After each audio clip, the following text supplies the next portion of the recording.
아버지 하나님,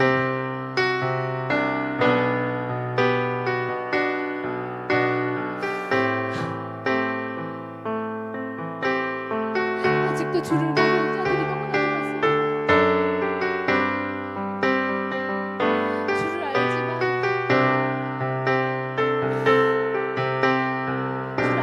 믿지 않는 사람들이 너무나도 많습니다. 주를 믿지만 주께 삶의 모든 것을 맡겨드리지 못한 사람들이 너무나도 많습니다. 하나님, 우리가 아버지 하나님의 마음을 가지고 이웃들에게로 나아가게 하여 주시옵소서. 성령의 역사하심을 믿음으로 이웃들을 돕고 기도하게 하여 주시옵소서. 아버지 하나님의 마음으로 이웃들을 사랑하게 하여 주시고 품게 하여 주시고 주께서 주시는 기쁨과 평안을 전파하는 자들이 되게 하여 주시옵소서.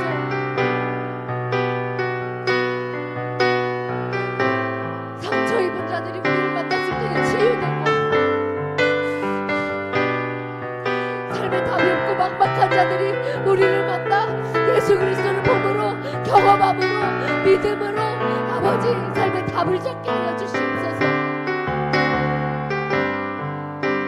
아버지 하나님께서 함께 하심을 믿습니다. 아버지 하나님께서 우리에게 힘을 주실 것을, 용기를 주실 것을 믿습니다. 기회를 주실 것을 믿습니다.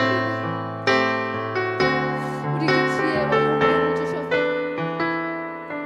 정말 좋은 타이밍에 적절한 말씀을 전할 수 있도록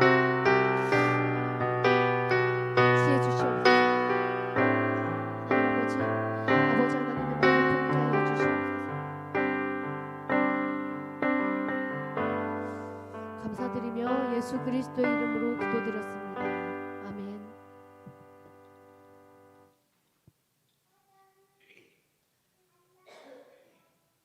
오늘 말씀 창세기 1장 1절입니다. 창세기 1장 1절 다 찾으신 줄 알고 함께 합독해 올리겠습니다. 태초에 하나님이 천지를 창조하시니라. 아멘. 이 시간 찬송가 200장 달고 오묘한 그 말씀 찬양하겠습니다. 말씀을 사모하는 마음으로 이 찬양을 선포하며 나아갑시다.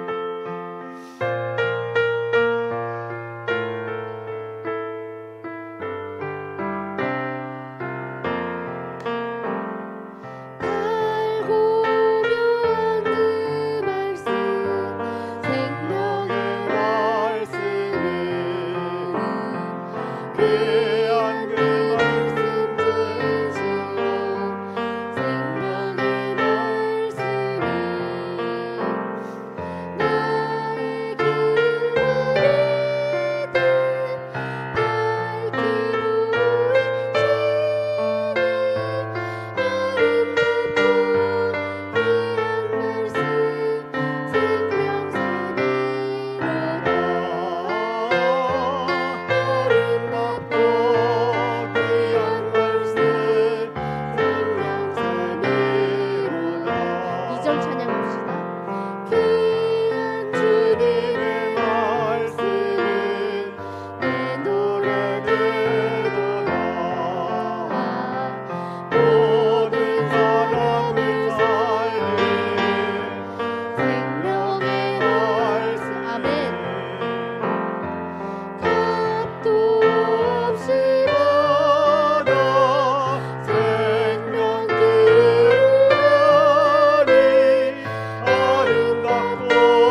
아버지 이제 말씀을 듣습니다.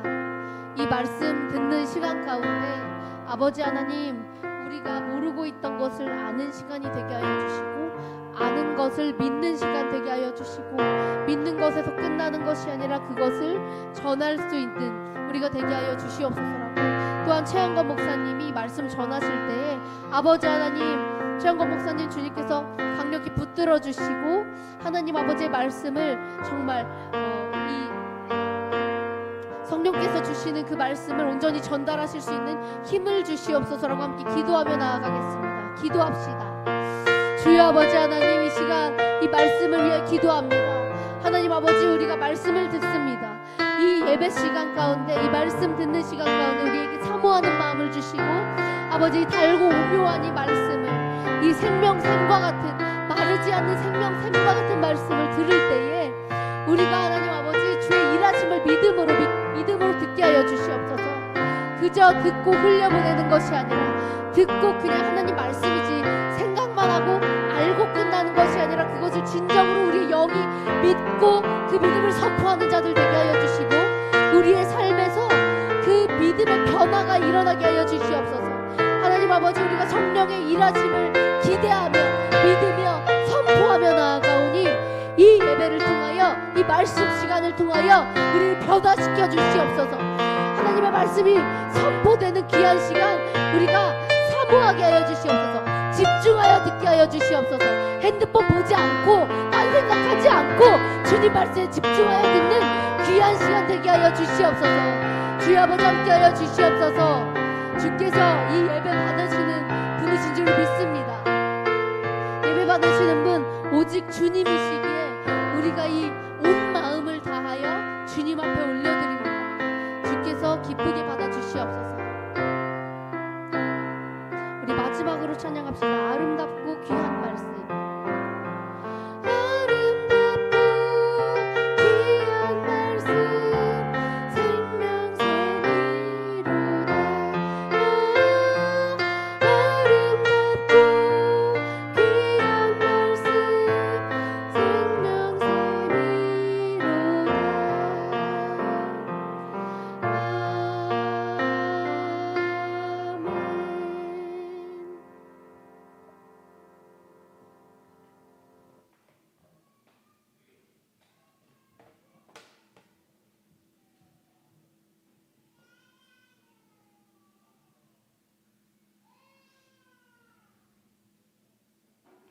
우리가 이 작은 온주한 그 모퉁이에서 우리가 예배를 드리고 하나님께 기도를 하지만, 여기서 타오르는 그 부흥의 불길들이 반드시 대한민국을 태우고 열방 가운데 부흥의 불길을 새롭게 할 줄로 믿습니다.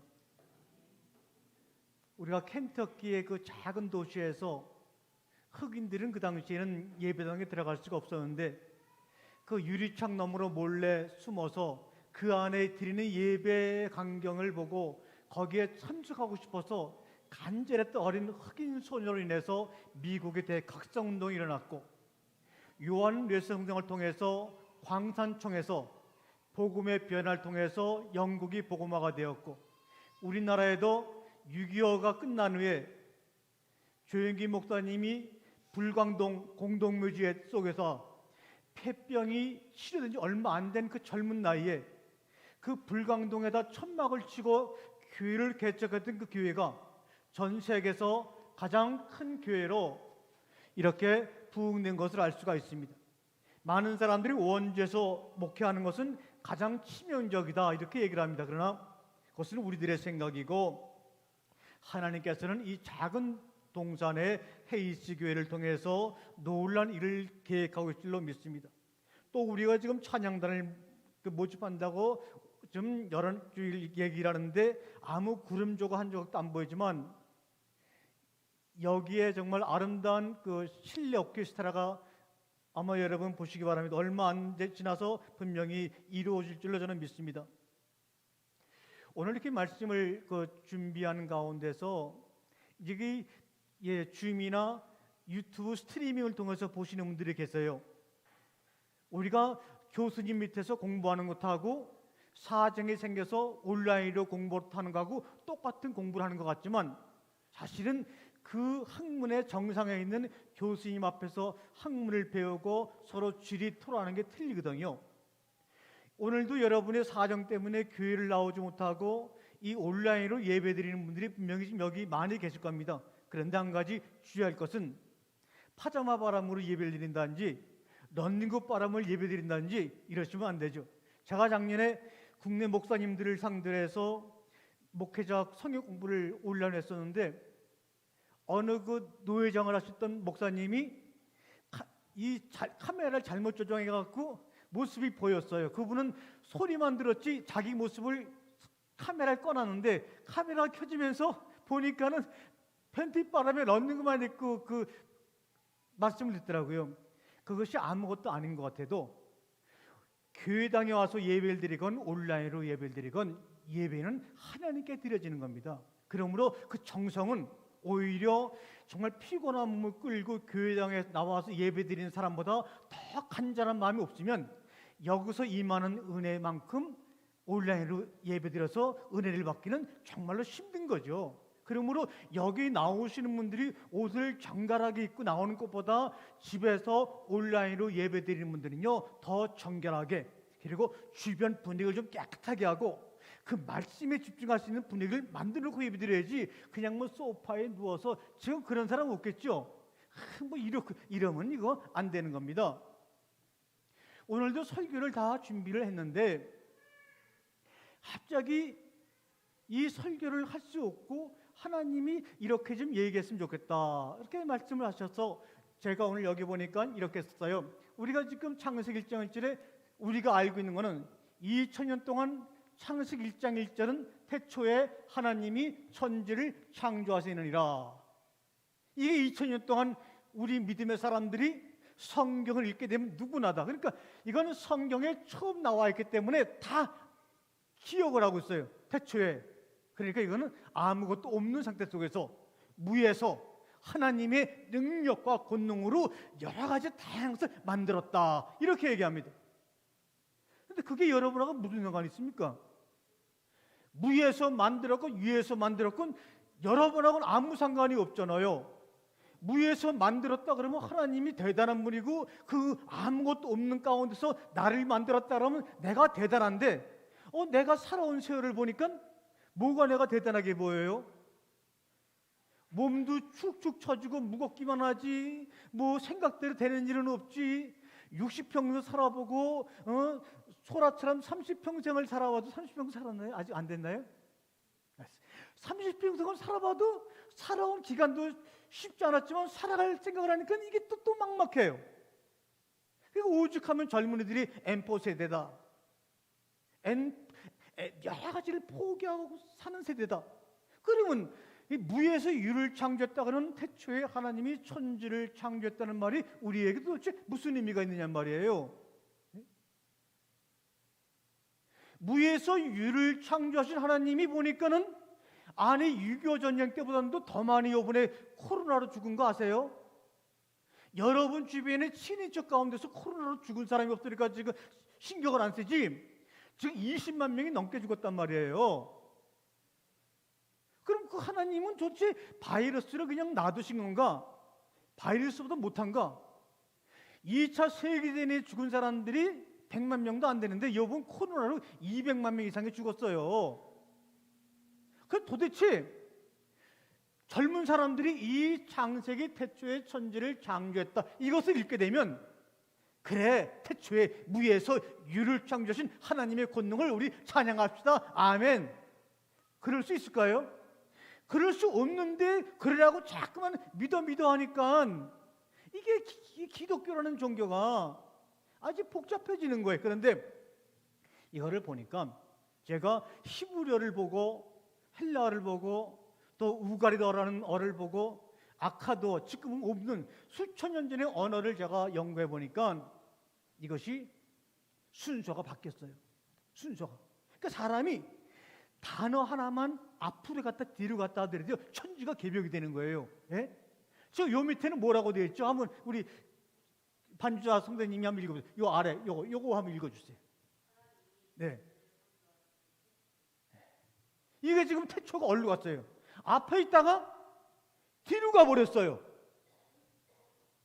이거요.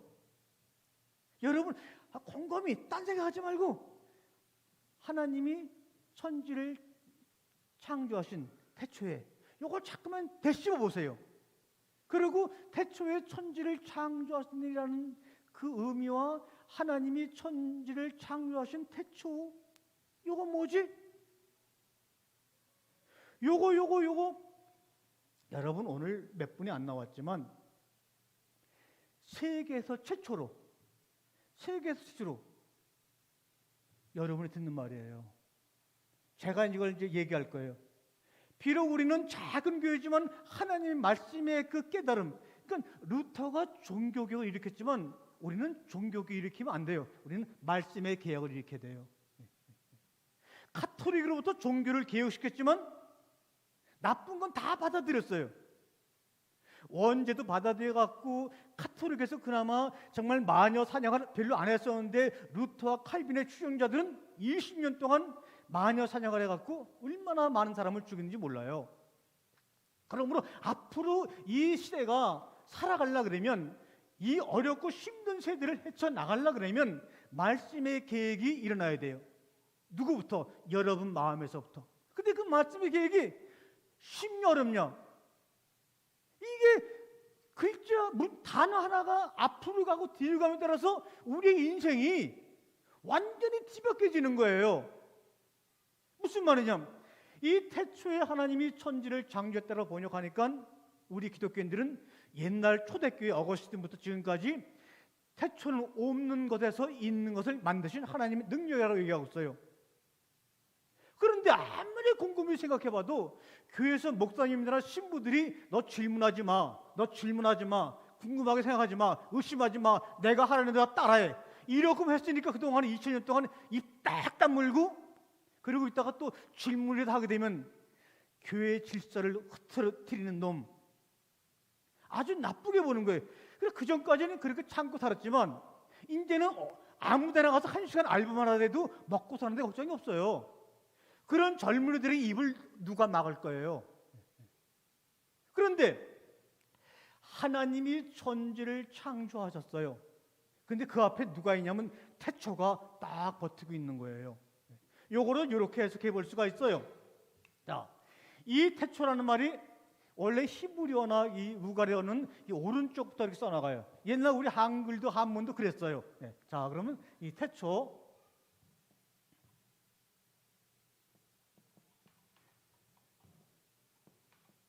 이게 이제 그 메레시트라고 하는 이 태초라는 말이에요.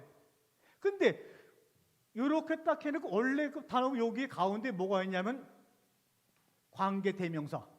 그래갖고 요 태초 뒤에 있는 하나님이 천지를 창조했다는 이 문장이 어디에 지배를 당하냐면 태초라는 말에 지배를 당하는 거예요.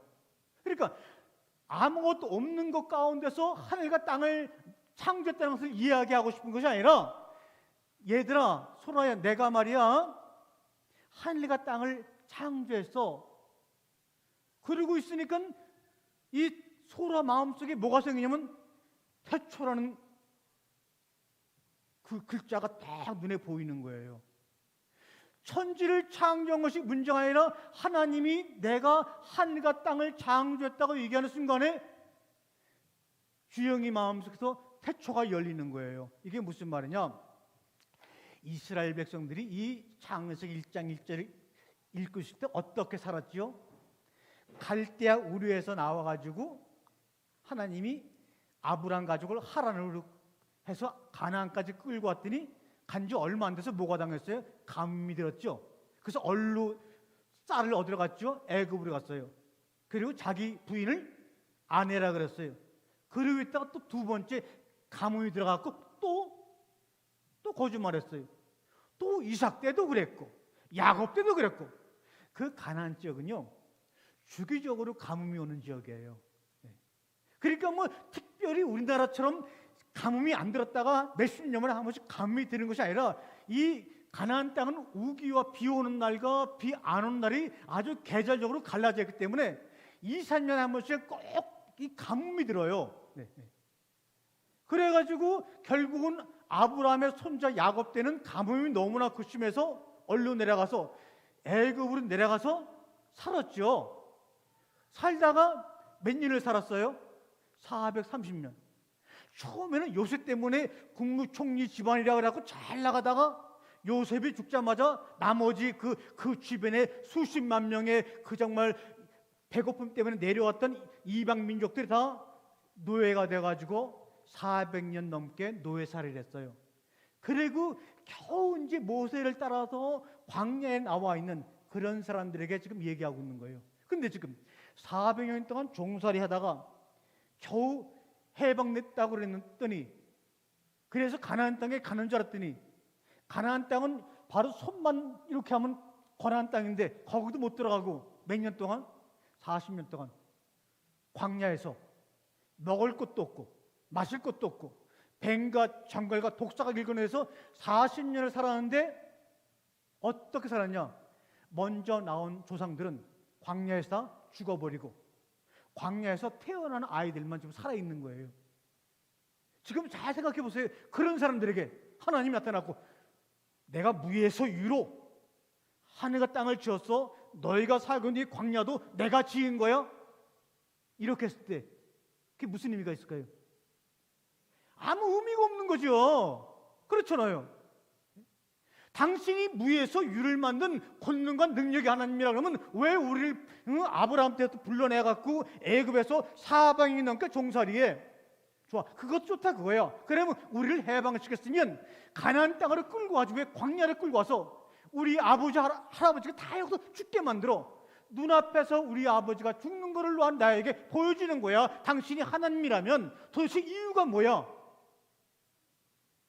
그래야지만 정상인 거예요. 근데 한 번도 2000년 동안 그런 게 질문하도록 허락하지 않고 믿어라. 그래도 안 믿으니까 이거는 그냥 창조 과학회를 만들어 갖고 과학적으로 이 하나님이 하늘과 땅을 지은 것을 증명한대. 이런 엉터리 같은 이야기들이 있어요. 그런데 여기서 보니까요, 창세기 1장을 지금 뭐라고 말하냐? 얘야, 내가 하늘과 땅을 지은 거 맞아. 그런데 내가 지은 땅이라도, 내가 지은 하늘이라도 여기에 살아보니까 어떻디? 이걸 물어보는 거예요. 내가 하나님이지만, 하나님에서 너희가 지금 애굽 땅, 가나안 땅 다 살아봤지만 그 살아본 모든 땅을 내가 창조한 거 맞아. 너희가 맨날 태양신이여 태양신이여 하고 섬겼던 하늘도 내가 지은 거 맞아. 그런데 태양신에게 빌어보고 땅에서 열심히 일해보고 노예살이 해본 결과 어떻지?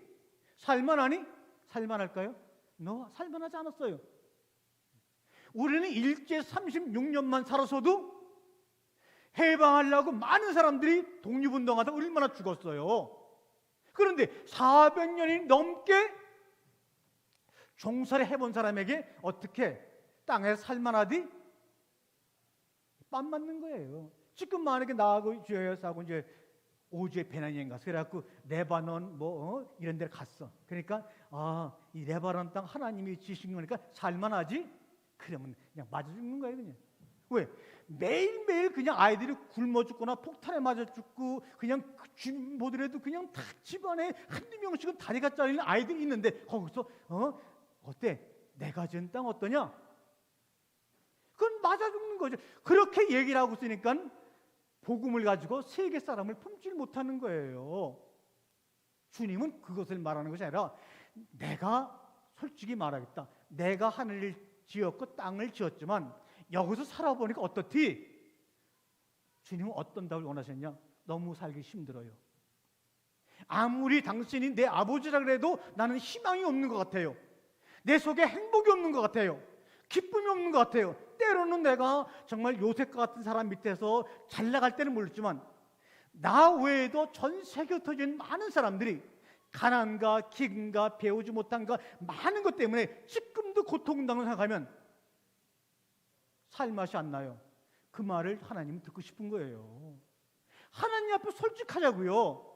저도 68년 동안 살았지만 진짜 68년 동안 이 살아온 세월이 쉽지 않아요.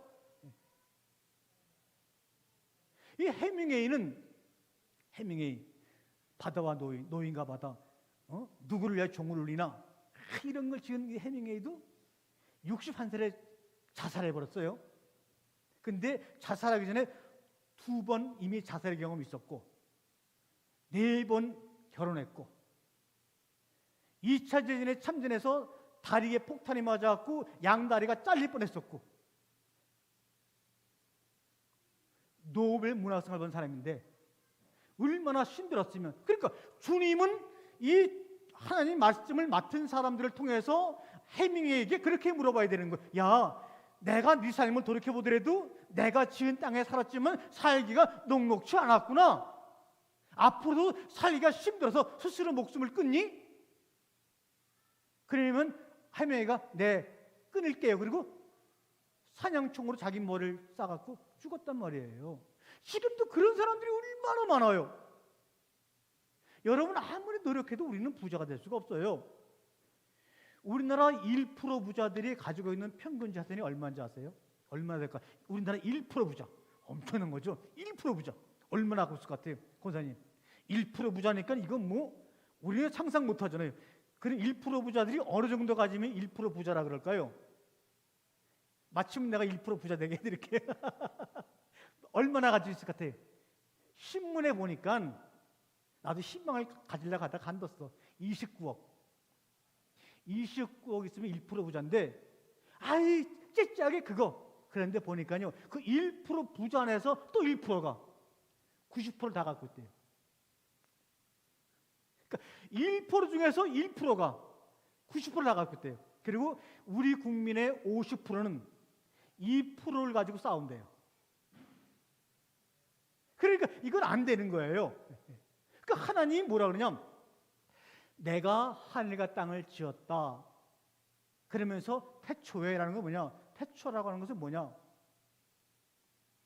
땅 아래 묶여서 종으로 살아가는 너희들에게 내가 지금부터는 태초에 하늘의 이야기를 들려줄 거야. 이 얘기예요. 이 태초라는 말은 무슨 말이냐? 요거를 보면 요구가 이 로시라는 단어, 요건 뭐냐면 머리. 여러분 머리를 얘기하는 거예요. 그 다음에 또 요 단어, 요거를 이렇게 잡으면 레시티. 요거는 뭐냐면 시작이라는 뜻이에요.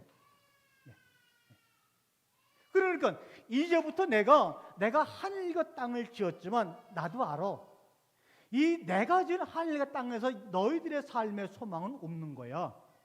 진정한 기쁨은 없는 거야. 행복은 없는 거야. 그러므로 내가 너희들에게 새로운 삶의 시작을 보여줄 거야. 그것이 바로 뭐냐면 교회의 머리인 그리스도잖아요. 그래서 이것이 바로 머리예요. 머리. 내 시작. 이제는 그리스도가 너희들에게 새로운 삶을 시작시켜 줄 거야. 그러므로 여러분 걱정하지 마세요. 주님 앞에 진정으로 아무 문제 없다고 하면서 나는 예수님 때문에 할렐루야 살아간다고 그렇게 하지 마세요. 주님이 이미 여러분의 이 땅에서의 삶의 시작과 마지막을 알고 계세요. 여러분이 단칸방에서 시작하고 지금 정말로 부부가 열심히 40년 더 노력해서 한 50평, 60평 아파트에 들어갔어요. 이것도 대단한 거죠. 그렇게 사는 사람이 별로 없거든요. 대단한 거예요. 더군다나 대출이 없다. 이거는 대단한 거예요. 그런데 그 대단한 사람도 하나님이 지은 이 땅에서 살더라도 마지막은 어떻게 합니까? 한 평 땅에 묻히는 거예요. 우리가 하루살이 벌레의 처음과 마지막을 아무리 바보래도 우리 하루살이 일정을 아는데 대학교 졸업장이 필요한가요? 그건 국민학교 안 나와도 하루살이 보면은 다 알아요. 권사님이 아무리 바쁘셔도 하루살이가 앞서 일령을 그러면 권사님은 다 알아요. 네가 내 앞에서 알랑알랑 그러지만, 그리고 내 눈에 막 들어오고 그러지만 나는 너의 삶을 다 알아. 주님이 그 말 하시는 거예요. 내가 지은 하늘과 땅에서 너희가 살고 있지만 너희들의 삶의 처음과 마지막을 내가 다 알고 있어. 그거는 부처라는 사람도 그렇게 얘기했지, 노자라는 사람도 그렇게 얘기했지. 맞아, 생로병사 실정에 끌려 사는 거야. 그것이 바로 너희가 430년 동안 종살이 하고 있다가 지금 광야로 끌려나온 너희들의 모습이 바로 온 세계에 증명하는 거야.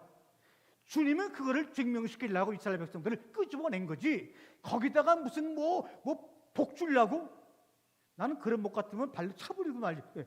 그래, 광야에서 나와가지고 가나안 땅 들어갔어요. 그죠? 그래갖고 거기 살고 있는 족속들과 피나게 싸워가지고 아주 쥐꼬리만한 나라 하나 만들었어요. 그리고 있다가 몇 년 뒤에 망해요. 바벨론과 아시리아에게 망해가지고 1948년 이스라엘이 다시 만들 때까지 2000년 동안, 2500년 동안 나라 없는 민족으로 이스라엘 백성이 떠돌았죠. 그러면 그게 뭐가 하나님이 애굽에서 광야를 끌고 나온 것이 축복을 주려고 끌는 거 아니다. 너희들의 삶은 내가 직접 선택하고 내가 직접 믿음의 조상이라고 말한 아브라함의 자손들도 이 땅에 살 때는, 사는 동안은 이럴 수밖에 없는 거야. 인정하라고 얘기하는 거예요. 그리고 빨리 포기하고 하늘과 땅을 지으신 내가 너희들에게 새롭게 열려주는 태초의 삶을 살라는 거예요. 그게 뭡니까? 회개하라, 천국이 갖고 왔다. 예수님은 이 땅에 믿는 사람들에게 정말 복을 주려고 오신 것이 아니라 하늘나라를 이야기하고 하늘나라의 삶을 경험시켜주려고 오셨는데 그분을 죽여버리고 말았어요. 아마 제가 이렇게 얘기를 하게 되면 많은 사람들이 무슨 일장일절을 저렇게 얘기해. 그리고 그렇게 얘기하는 사람은 아싸리 4,000년 전에 아카드를 공부해보든지 우가르를 공부해보든지 아람을 공부해보든지 그런 다음에 전퇴 오면 돼. 이거는 그냥 아무것도 모르고 그냥 왜 이렇게. 이 태초라고 하는 것은 새로운 시작이 열리는 거예요. 그러면서 주님이 뭐라 그러는지 아세요? 1장 1절을 태초에 하나님이 천지를 창조했다는 것은 마찬가지로 무에서 유를 만들었다.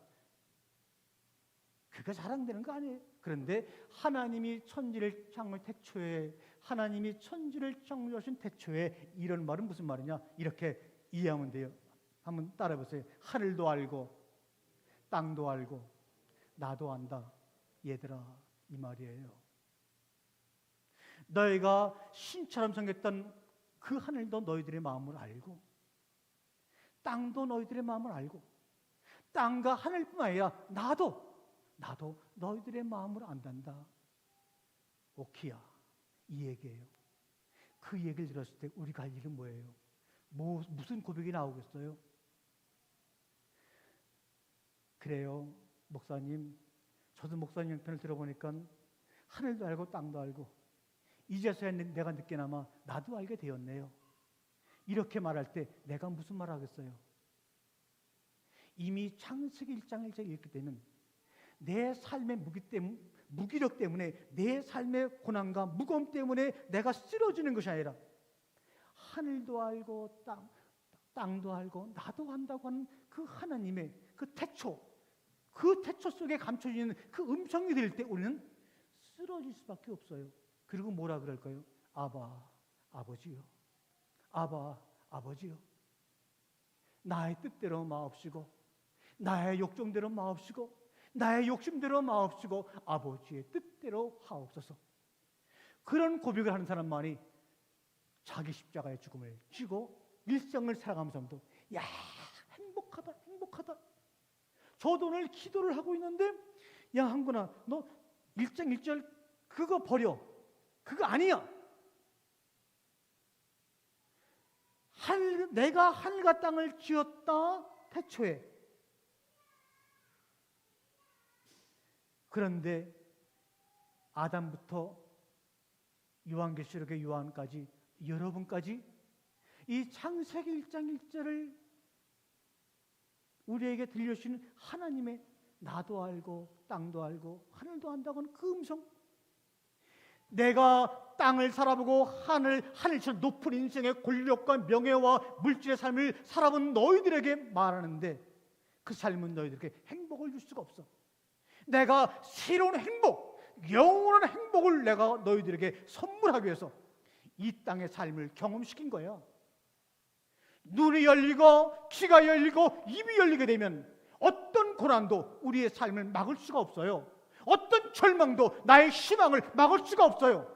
여러분 앞에 어떤 부조리와 고통과 벽 같은 담이 막힐 때 하더라도 내가 하늘과 땅을 지었다 하시면서 우리 영혼 속에 울리는 태초이라는 그 글자가 마지막에 비칠 때 우리는 하늘이 열리는 것을 보는 겁니다. 하늘이 열리면서 이는 내 사랑하는 아들이요 내 기뻐하는 자라고 하는 성령의 음성이 들리는 거예요. 그런데 그런 창세기 1장 1절의 말씀을 듣고 그분의 말씀 앞에 꼬꾸라져서 아바 아버지라고 부른 사람은 이 우주상에 나 말고 두 사람밖에 없었으니 그분은 바로 첫 번째 예수 그리스도, 그죠? 마가복음 14장에 마지막 십자가 죽음을 놓고 우리 액자 그림이 나오죠. 딱 이러고 아바 아버지요, 이 잔을 내게서 옮겨 주시옵소서. 그러나 나의 뜻대로 마옵시고 아버지의 뜻대로 하옵소서. 그리고 십자가 길을 가셨잖아요. 이거는 창세기 1장 1절에 그 속에 있는 하나님의 마음을 읽은 사람만이 할 수 있는 고백이에요. 아바 아버지. 그 다음에 누가 또 그랬죠? 사도 바울이. 딱 두 사람밖에 없어요. 우리는 종의 영을 받지 아니하고 양자의 영을 받았으므로 우리는 하나님을 아바 아버지라 부르니라. 우리는 아들의 영을 받았으므로 아바 아버지라 부르니라. 내가 하늘과 땅을 창조하신 태초에, 이 태초가 이 1장 1절 문장의 뒤로 쫙 하게 되면 하늘이 열리는 것을 보는 거예요. 단어 하나의 차이인 거예요. 그러니까 이 머리가, 이 그리스도의 머리가 바로 우리의 진실한 고백 속에서, 그러니까 가장 귀한 기도, 가장 강력한 기도, 세상을 변화시키고 내 삶을 변화시키고 우리 가정을 변화시키는 가장 강력한 기도는 뭐냐? 1장 1절의 말씀 앞에서 아멘 그렇습니다. 그러므로 이제부터는 나의 뜻대로 마옵시고 아버지의 뜻대로 하옵소서 라는 기도 한마디가 죽음에서 부활을 이끌어버린 거예요. 우리 같이 70이 다 된 사람들은 매일매일 정말 하루하루 건강하게 뭐 때문에 얼마나 두려워요. 그런데 그 한마디 아바 아버지요, 나는 이 십자가를 안 지면 좋겠고 그렇지만 이 땅 위에 살아보니 이것은 그럴 수가 없으니 아버지의 뜻대로 해달라는 이 기도, 그런 기도한 자들에게는 예수님처럼 사도 바울처럼 우리의 영혼의 고백에서 아바 아버지라는 말이 나오는 거예요. 여러분, 땅 아래 보세요. 땅에서 살다 보면요, 크고 작은 것이 너무너무나 많아요. 그래도 한 20평짜리 아파트 살면 되는데 또 30평짜리 아파트 사는 거 보면 또 그렇고, 저기 완전 단계동에 분양하는 아파트 보면 또 그렇고, 아주 이 땅 아래서는요 요만한 것도 다 크기가 차이가 나요. 대학도 그냥 제가 대학 다닐 때는 뭐 서울연고대, 한양대, 그리고 나머지 대학은 대학도 아니었어요. 이거 그냥 다 미달이었어요. 뭐 그냥 단국대, 뭐 이거는 지금으로 말하면 저기 전라도 어디에 있는 그 조그만 대학보다 못했어요. 그냥 뭐든지 다 크기가 다 비교가 돼요. 그런데요, 우리 마음속에 태초가 열리면서 하나님이 하늘나라를 보여주게 되면 거기서 보여지는 새로운 삶의 시작은요, 크고 작은 게 아무것도 없어요. 태초가 열리게 되면요, 하늘이 보이는 거예요. 하늘에서는요 거창할 수가 없어요. 하늘 위에서는요 모든 것이 다 작아 보여서 굳이 큰 거를 가지려고 욕심도 안 내고 기도도 안 해요. 여러분, 저 하늘을 저녁에 보세요. 사실 요만한 별이 진짜 대부분 지구보다 몇십 배, 몇백 배 큰 별들이 수십만 개가 있대요. 그런데 하늘에 있으니까 그냥 요렇게 몇 개 딸 정도까지 크기가 없어요. 우리의 삶이 내가 하늘과 땅을 지은 이 땅에 살아가는 너희들아, 너희들의 그동안의 삶이 어떠니? 그랬어? 그럼 내가 지금부터 내가 창세기 1장 1절을 모세를 통해서 너희들에게 들려준 이유는, 또 예수님이 회개하라 하늘이 가까웠다고 하는 이유는 창세기 1장 1절과 그 말씀은 똑같은 말씀인 거예요. 하늘나라를 열어주겠다는 거예요. 그것을 바라보라는 거예요. 바라보게 되면 여러분이 이 땅에서 요만한 것밖에 안 가진 것 같아도 여러분보다 수천 배만에 가진 사람도 그들의 눈이 열리게 되면 자기의 삶이 어떤지 알 수가 있는 거예요. 하늘 외에는 거창한 게 없어요. 그러니까는 갈릴레오하고 코페르니쿠스가 그랬죠. 자기가 사는 동네를 걸어보니까 하루 종일 걸어도 걷지를 못할 정도로 컸어요. 그런데 하늘을 쳐다보니까 달이 요만하게 보여요. 또 하늘을 쳐다보니까 태양이 요만하게 보여요. 그리고 뭐라 그랬어? 아이, 저렇게 조그만 것들이 우리 지구를 뱅뱅 도나 보다 그랬잖아요. 근데 태양은 우리 지구보다 몇백 배 커요. 그리고 나중에 알고 보니까 태양이 우리 지구를 도는 거예요. 지구가 태양을 도는 거예요. 지구가 태양을 돌잖아요. 그렇게 착각을 하고 있는 거예요. 이 땅 위에 살게 되면 정말 세월의 변화에 따라서 이런 사람 저런 사람이 있는데 이렇게 갖고 서로를 비교해 가는 가운데서 태양이 얼마나 큰지도 모르고 태양이 나보다 작으니까 너는 내 인생의 주위를 쳇바퀴도씩 돌면서 나를 섬겨라, 이렇게 얘기할 수밖에 없는 거예요. 주님이 태초에 이거는 시작이 열린 거예요. 아래의 시작이 아닌 거예요. 아래의 시작은 하나님보다 우리가 더 잘 알아요. 왜? 우리는 몸으로 떼어봤으니까. 하나님은 기껏 하셔야 한 34년 3년의 공생을 통해서 인간의 몸을 입고 오셔갖고 정말 인간의 희노애락을 다 경험하시면서 인간의 삶이 얼마나 힘들고 죽음이 얼마나 어려운지 다 경험하였어요. 근데 우리는 그 정도가 아니에요. 나는 예수님보다 배를 더 살아갖고 나는 인간의 그 어려움과 그 악을 다 알아요. 사람들이 난 정말 가정에 트라우마가 많다, 상처가 많다. 난 그러면 속으로 그래. 자식도 말도 안 되는 소리 하고 있네. 나는 우리 아버님이 자살하신 걸 내가 2번의 산에서 내가 얻고 내려온 사람이에요. 그리고 내가 신학대학을 딱 감신대를 장학생으로 들어가니까 그래서 야, 네가 여동생이 3명이 있고 집안에 낳았고 아버지가 막냈으면 옛날 같은 기업을 만들도록 네가 그래갖고 아주 신학대까지 가갖고 신학대 입학을 취소해버린 게 우리 아버지였어요. 그게 장로님이었어요 그 당시에. 여러분, 그러다 보니까 이것도 치고 저것도 치고 다 싫은 거예요. 교회 나가면 아버지에게 효동하라, 뭐 사랑하라 그러는데 사랑할 마음은 조금 더 없고 효동할 마음은 더더욱 없는데 교회 나가면 맨날 그런 소리 하니까 나 인생 못 살겠구나. 그리고 나도 광나루 나리에서 추운 12월 달 내가 자살하다가 물에 들어가는데 그 물이 너무나 차갑고 내가 정신이 바짝 나갖고 이렇게 죽으면 안 되겠고 그래 나와 보니까 신발을 벗고 들어간 어떤 더 가난한 사람이 내 신발을 신고 가갖고 신발이 없어져갖고 맨발로 걸어간 적이 있어요. 이거는 정말 우리 사람마다 저는 이런 경험이 있지만 여러분은 여러분대로 나름대로 삶의 애락과 그 고통이 있는 거예요. 그러니까 주님은 이 땅의 이야기를 창세기 1장 1절은요 이 땅의 창조 이야기 그런 이야기를 하시려고 하는 것이 아니라 너희가 그동안에 아담 이후로 모세까지 30대를 살아보지 않았니? 살아온 동안에 바벨탑의 사건도 있었고 노아 홍수 있었고 여러 가지 사건이 많이 있잖아. 그런데도 이 땅에 애착해가지고 살아가려? 아닌 거잖아. 그러므로 내가 이 땅에서 그 짧은 시간 동안의 삶을 경험하도록 만들어준 이유는 하늘나라가 우리의 영원한 본약이라는 것을 너희들에게 경험시켜주기 위한 것이라는 것이 바로 태초의 뜻이라는 거예요. 그러니까 우리는 태초의 문이 열리게 되면요 하늘을 바라보게 되면 지금 내 모습이 아무리 초라하더라도 옆에 사람이 아무리 거대하게 보이더라도 둘의 모습들이 하늘에 있다 그러면 누구도 크기를 비교할 수 없어요. 누구는 거창하고 누구는 짧다고 얘기할 수 없어요. 그런데 우리는 그렇게 말씀하신 하나님을 향해서 우리는 뭐라고만 그래요? 믿습니다. 직불 뭘 믿어? 우리가 하나님 믿어. 그래 믿어갖고 직불 뭘 믿어? 아주 그냥 또 그냥 목청이 터지라고 또 그냥 뭐 왜 하면서 믿는다고 외치고 뭐 삼각산 저도 우리 민수가 1살 때 제가 성북동에 교회가 있었는데 100년 가까이 거의 된 교회였어요. 제가 담임 목사하면서 저도 그런 사람이 하나였고 금요일 새벽 기도회는 들것을 만들었고 이 성북동 지역에 환자들 다 삼각단으로 끌고 들고 올라가서 또 기도하고 내려오고 그리고 한 주일에 30-40명씩 그리고 우리 민수가 그 유아실에서 이렇게 하고 듣고 설교를 듣는 것을 봤어요. 여러분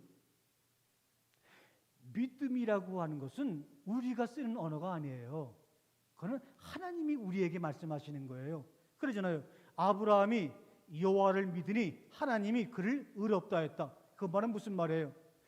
아브라함이 믿음이 있다는 걸 얘기하는 게 아니라 아브라함은 자기의 믿음을 믿음이란 말로 표현할 수가 없어요. 아브라함이 내 안에 있으니, 내 품 안에 있으니, 내 품 안에 있다는 것을 믿는다는 말로 표현한 거예요. 이래서 우리 권사님도 정말 성구도 있고 현지 선도 있지만 그 내 품 안에 있는다 하는 것을 하나님은 믿는다 말씀한 거예요. 그러니까 믿는다 하는 것은 뭡니까? 믿음의 대상이 있어야 되는 거예요. 그런데 하나님이 여러분의 믿음의 대상이에요? 예수님이 여러분의 믿음의 대상이에요? 어때요? 하나님이 여러분의 믿음의 대상입니까? 아닙니까? 그럼 쉽게 얘기할게요. 아버님 살아계시죠? 저번 현구 결혼식 때 보니까 그냥 나는 저 짝대기 2개를 제대했거든요. 6개월 만에. 왜냐하면 내가 외아들이었기 때문에. 근데 그냥 짝대기 하는 이제 휘꿈따 군복들이 군인들이 계시니까 난 거기 지나가는데 얼마나 힘들었던지 저기 어떻게 지나가지 그냥 있어요. 그런데 아버지가 믿음의 대상이에요? 믿음의 대상이 아닌 거예요. 뭔가 인간의 단어로 표현하기 아주 애매한 게 부모와 자식 간의 관계예요. 이미 믿음의 대상이라 하게 되면 자식이 상처를 받았구나, 부모가 자식 때문에 상처가 있거나, 아니면 몇십 년 떨어져 있거나, 아니면 잊어버린 아들을 찾았거나, 만약에 어릴 때 잊어먹어갖고 한 30년 지난 다음에 잊어버린 뭘 해갖고 방송을 통해서 정말 미국서 입양한 아들이 왔어요. 그럼 그 아들은 그때부터 아버지 향해서 믿는다고 얘기해야 돼. 믿어야 돼. 왜? 한 번도 기억이 없으니까. 네? 믿는 사람들은 특징이 뭐냐? 기억이 없어요. 그러니까 믿는다 그래요. 우리 둘이 할 때 목사님 저 목사님 믿어요? 그러나요? 그런 말 안 해요. 그냥 싫으면 가면 되지. 뭘 그냥 여기 앉아서 할렐루야 목사님 믿습니다. 뭐 그럴 필요 뭐가 있어요 그게요. 네. 믿는다고 할 때는 기억이 없는 거예요. 제가 우리 집사람을 믿는다고 할 때는 믿는다는 뭡니까? 믿지 못한다는 단어가 있기 때문에 믿는다는 말 하는 거예요. 빛이라는 것은 어둠이 있기 때문에 빛이라 그러는 거예요. 건강하다고 하는 것은 아픈 사람이 있기 때문에 건강하다 그러는 거예요. 그런데 하나님은 믿음의 대상이 아닌 거예요. 또 우리도 하나님에게 믿음의 대상이 아닌 거예요. 무슨 대상이냐? 자기가 하나님이면서도 내가 하늘과 땅을 지었지만 살아보니 어떠니? 살만하니? 분명히 소라 입에서 살만 못해요 이러면 나올 줄 알면서도 자기 자존심을 다 내려놓고 우리에게 질문하시는 창세기 1장 1절. 이런 분이 하나님이에요. 거기는 믿음이 있는 거예요. 믿으라고. 만약에 하나님이 천지를 창조하신 태초에 이 말을 믿으라고 하냐면 믿을 사람 아무도 없는 거예요. 하나님은 그저 우리를 품으셔서 저 위에 있는 그 나라를 보여주기 원하니까 우리에게 회개하라 그러잖아요. 방향을 바꿔라. 이 롯이란 말이 제가 그랬죠. 그동안의 머리를 땅을 향해 들고 있는데 그러지 말고 잠깐 머리를 들어봐. 그 얘기, 그게 바로 십자가의 길이에요. 머리를 드는 것이 쉬운 것 같죠? 힘들어요. 60평생 여러분이 살아왔던 모든 경험과 그 지식이 이 작은 머리통 속에 딱 박혀갖고 무거워서 들지를 못하는 거예요. 그래서 성령의 불로 여러분의 삶의 경험의 지식들을 다 불태워버리고 하늘의 물로 다 씻겨 내려가 버려야지만 그때서 머리가 가벼워져갖고 텅 비어갖고 머리가 텅 빈 바보가 되는 거예요. 바보만이 그때서야 하늘을 쳐다볼 때 빈 바보의 머릿속에 하늘의 양식이 심어지는 거예요. 머리가 심어지는 거예요. 그러니까 하나님은 우리를 사랑한다고 말하고, 하나님 나를 사랑하시지 않으면 저런 말씀 못할 거예요. 자기가 하늘과 땅을 줘놓고도 이 저는 삶에서 살아오는 우리를 향해서 그 삶이 쉽지 않지. 나는 질문하실 수 있는 분이라면 나를 사랑하지 않으면 그럴 수가 없어. 그러면 사랑하는 사람의 특징이 뭔가요? 그거는 목사님보다 우리보다 나홍이라는 가수가 더 잘 알아요. 진짜 그분이 더 잘 알아요. 그분이 아담과 이브처럼이라는 그 트로트 가사를 한번 들어보세요. 난 진정 내가 정말 좋아 이유도 없이 나는 정말 사랑에 빠지고 싶어. 뭐 이렇게 얘기하잖아요. 이 사랑이라고 하는 것은요 모든 것을 기억하게 되어 있는 거예요. 믿음은 억지로 집어넣지만 사랑은 기억하는 거예요. 그러면 여러분에게 질문해 보겠습니다. 여러분은 하나님, 예수님 하게 되면 어떤 기억이 나나요? 하나님, 예수님 하게 되면 어떤 기억이 나나요? 내가 하늘과 땅을 창조하신 태초에라는 말을 듣게 되면 그 말을 하신 하나님에 대해서 어떤 기억이 나나요?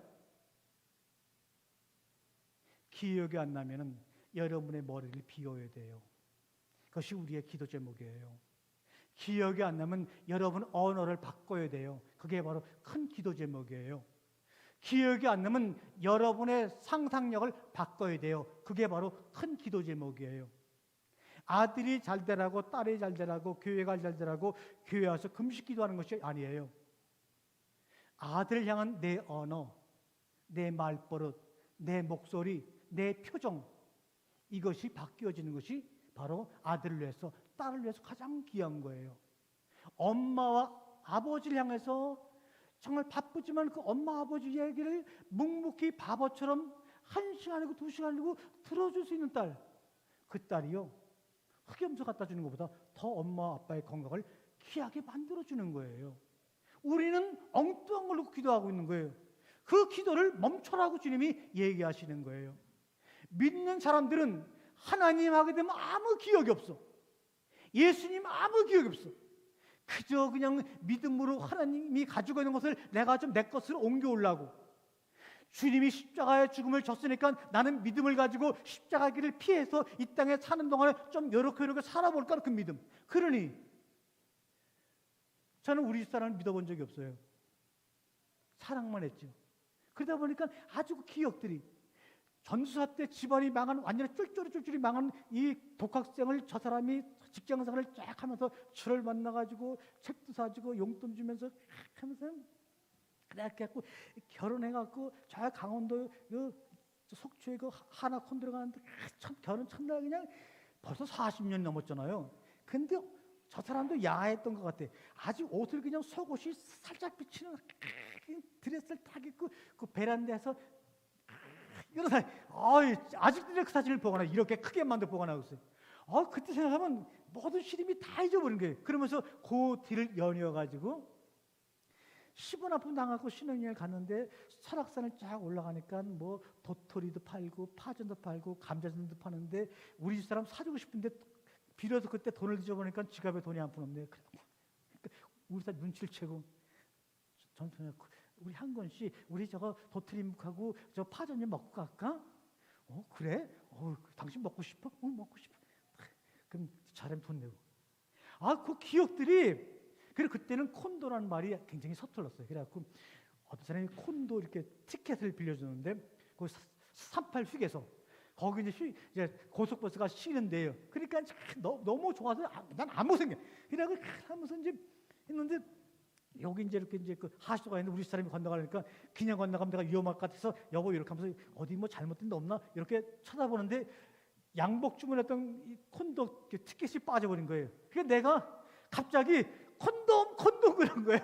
콘돔인데 콘돔이라 그런 거예요. 그러니까 사람들이 저 사람 미쳤나. 그래갖고 그 주변 사람은 얼마나 웃겼는지 몰라요. 그렇게 말도 안 되는 정말 젊은 사람에 의해서는 나올 수 안 되는 그 콘돔이라는 말을 하면서도 그렇게 기뻤던 적이 있어요. 믿음의 사람한테 그런 말 못하고 내가 이렇게 콘돔이라 하게 되면 저놈이 나를 이상한 놈이라고 나를 멀리하지 않을까? 그런 경계가 되지만 사랑에는 기억이 있는 거예요. 여러분 하면 어떤 그 사랑을 회복시켜달라고 창세기 1장 1절을 읽을 때마다 그 기도를 드려야 되는 거예요. 주님, 내 영혼 가운데 땅에서 살아가는 나의 삶의 고난 가운데서 태초의 삶이 그 시작이 열리는 것을 보여주옵소서.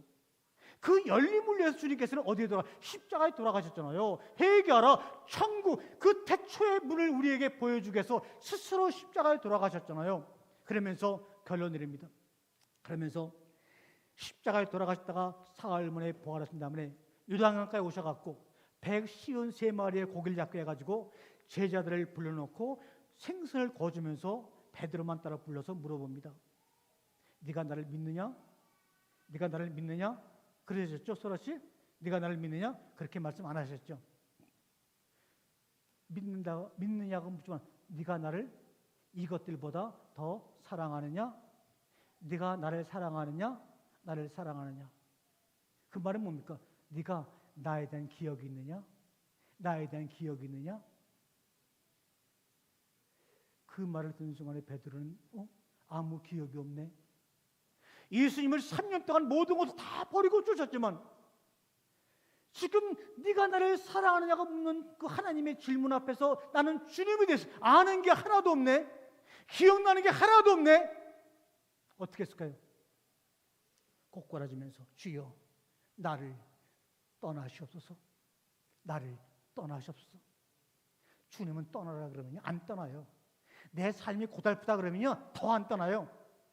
근데 나는 주님의 은혜 가운데서 아무 탈 없이 살아가고 있어요. 참 이런 사람 보면 나는 정말 그분이 하나님 같아요. 그러면 주님께서 뭐라 그래요? 내 양을 먹이라. 내 양을 먹이라. 그런데 그 당시에는 구약 성경도 없었고 신약 성경도 없어요. 도대체 뭘 먹이는 거죠? 우리 부활하신 예수님은 베드로에게 뭘 먹이라고 그랬을까요? 그렇게 말하니까 베드로의 머릿속에 태초가 열리면서 이 생각이 나는 거예요. 내 살을 먹고 내 피를 마시오라. 내가 너희들에게 밥이요 떡이다. 그러셨잖아요. 주님이 죽으심은 나에게 내 생명을 살리는 밥이 되기 위해서 죽으셨구나. 내가 지금 이렇게 주님의 그 음성을 듣고 네가 나를 사랑하느냐고 그 음성을 들을 수 있는 것은 주님이 내 영혼 속에 밥이 되어서 나와 함께 계시기 때문이구나. 그러면 나는 주님이 나에게 맡겨준 그 양들에게 무엇을 먹일까? 고민해 보니까 답이 나왔죠. 어떤 답일까요? 따라해보세요. 내가 밥이 되어야 되겠구나. 예수님이 나에게 밥이 되신 것처럼 나도 내 양들에게 밥이 되어야 되겠구나. 그렇게 깨달음이 있으니까 곧바로 주님 뭐랍니까? 베드로가 어떻게 죽음을 당하여 하나님께 영광을 돌린지 주님이 말씀하신 것이라. 대단하잖아요. 깨달은 거예요. 그 부활의 주님을 보고 정말 주님이 우리 양식 된다는 말을 믿지 않았는데 그 네가 나를 사랑하느냐는 말씀을 듣고 주님이 나의 밥이었구나. 그러면 주님이 맡긴 내 양들에게 무엇을 먹일까 고민할 거 없어. 나를 먹이면 돼. 그러면 여러분이 땅에서 산 60년, 70년 동안의 그 삶의 시로의학은 다양한 음식을 여러분에게 양에게 먹이는 하나의 레시피요, 메뉴요, 음식이요, 열매입니다. 지금 여러분 그렇게 먹이고 있는 거예요. 여러분의 삶의 그 다양한 모습을 통해서 여러분은 여러분 주위에 있는 하나님의 자녀들에게 양식을 먹이고 있는 거예요. 먹여야지만 그 열매 속에 들어있는 씨앗이 살아서 어디로 올라가요? 하늘나라 태초 안으로 쑥 들어가서 모든 사람의 머리가 되는 거예요. 주님은 그것을 우리에게 원하고 있어요. 내 양을 먹이라. 그러니까 고난이 이거는 세상에서 말하는 고난이라는 국어사전을 찾아와서 거기서 말하는 뜻풀이의 고난이 아닌 거예요. 베드로도 순교했죠. 바울도 순교했죠. 예수님도 순교했죠. 근데 지금은 순교할 기회가 없어요. 그렇죠? 일부러 김정일 앞에서 예수 믿으러 가기 전에 몰라도 순교할 기회가 없는 거예요. 이제는 우리의 삶의 희로애락 가운데서 여러분이 견딜 수 없는 가운데서 이것은 나를 먹이는 가정이구나. 주님이 십자가에 돌아가기 전까지 얼마나 많은 사람들에게 채찍을 당하고 모함을 당하고 배신을 당하고 오해를 받고 그랬어요. 그게 다 뭡니까? 먹이는 거예요. 그러므로 사랑하는 사람들은 기억이 있어요. 주님, 내가 아버지 주여라고 한마디만 해도 내 속에 당신을 향하는 기억이 무성무성 새롭게 기억나게 해서 그래서 하나님의 영이 임하게 되면 뭐 한다고요? 생각나게 하시고 기억나게 하시고 우리를 가르쳐 준다 그랬어요. 그것이 뭡니까? 이건 이 땅의 이야기 아니에요. 하늘나라 이야기고 태초의 이야기예요. 회개하십시오. 고개를 들어 하늘을 보면 거기는 서로 비교할 수 없는 거창한 것들이 아무것도 없어요. 위로는 뭐든 작습니다. 얼마 전에도 이엔 수녀님이라고 여러분 다 아시죠? 그 부산에서 지금 80이 다 되신 그 수녀님이 실수면서 메일을 주고, 목사님, 제가 이거는 제 얘기 아니었어요. 목사님, 제가 80평 살아보니까 위로는 거창한 게 아무것도 없네요.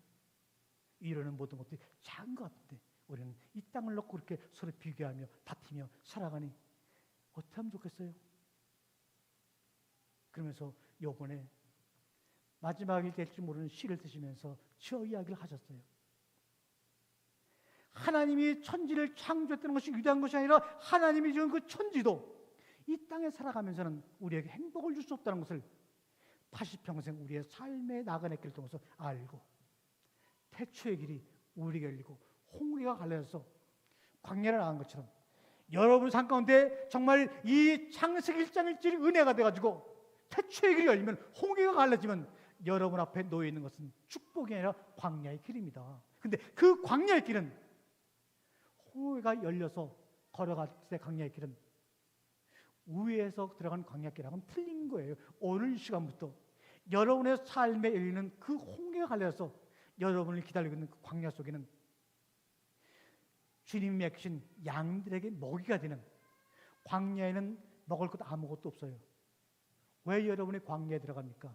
여러분 스스로가 먹이가 되어서 죽어가는 무생명 가운데 그 영혼을 살리기 위해서 여러분을 광야로 보내신 태초의 환상이 여러분 가운데 꼭 이루어지시기를 바랍니다. 이 줌이나 유튜브 시를 통해서도 되는 여러분들, 태초에 하나님이 천지를 창조했다는 그것이 아니라 하나님이 하늘과 땅을 창조하신 그 태초 안에 여러분이 진입하는 오늘 멋지고 새로운 날이 되기를 주님의 이름으로 축원합니다. 기도하겠습니다. 하늘도 알고 땅도 알고 나도 안단다 나의 자녀들아, 우리 인간의 인생은 태어나고 죽는 것만이 중요한 것이 아니라 하나님을, 아버지를 향해 속 시원하게 아버지라고 한번 부르는 것인 줄로 압니다.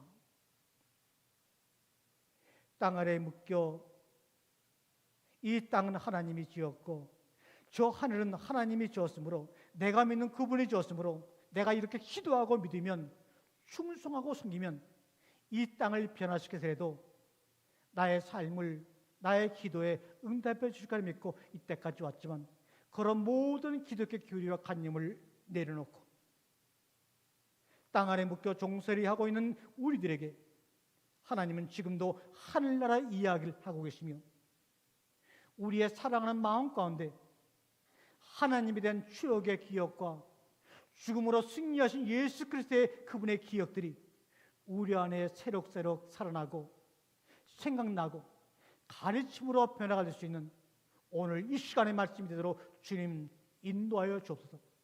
오늘도 이 자리에 나오지는 못했지만은 주님을 통해 온라인으로 말씀을 경청하며 무릎을 꿇고 아버지요, 아버지라는 그 부르심을 통해서 우리 모든 영혼 하나 된 것처럼 이 말씀 하나로 태초가 앞에서 뒤로 물러남으로 말미암아 하늘이 열리는 역사를 통해서 이 땅 위에 그리스도의 계절이 다가오도록 주님 도와주시옵소서. 피곤한 몸을 끌고 모든 삶의 여정을 마치고 오늘 이 자리에 나오신 사랑하는 권사님과 모든 성도들, 주님 위로와 주시고 힘을 주셔서 홍해가 갈라짐으로 우리 앞에 놓인 한나라 그 길, 성막이 지나간 길, 광야길이 우리의 삶의 가장 복된 길임을 깨닫고 남은 생에 인내하며 충성하도록 축복해 주시고, 이 헤이스 교회가 그 삶을 온전히 감당하는 귀한 교회로 주님 붙들어 주시옵소서. 지금은 우리 주 예수 그리스도의 은혜와 아버지 하나님의 극진하신 사랑과 성령님의 감동하며 역사 충만하심이 오늘도 머리 숙여 하나님 말씀을 마음속 새기는 사랑하는 성도들과 그의 인생의 여정길에 지금으로부터 영원토록 항상 함께 계실지어다. 아멘.